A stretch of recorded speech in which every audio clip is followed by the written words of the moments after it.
السلام عليكم. معاكم مسام الحكيم انجلش انستراكتور. بعمل فيديوز قصيره لتعليم الانجليزيه. لو عجبكم الفيديو يا ريت لايك وشير عشان يوصل لاكبر عدد من الناس.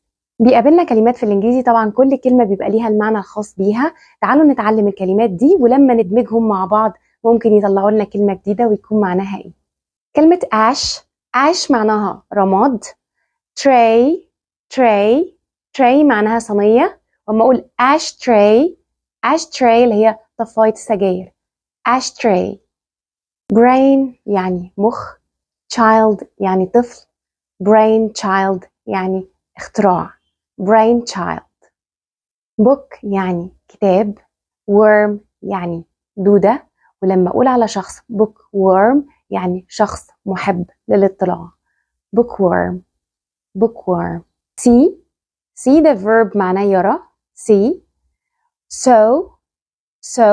so ممكن يجي الباست بتاع الverb see اللي هو ماضي see اللي هو رأى. so ممكن يبقى معناها منشار. اما اقول see so بقت مرجحة. see so. cat يعني قطة. walk يعني يمشي.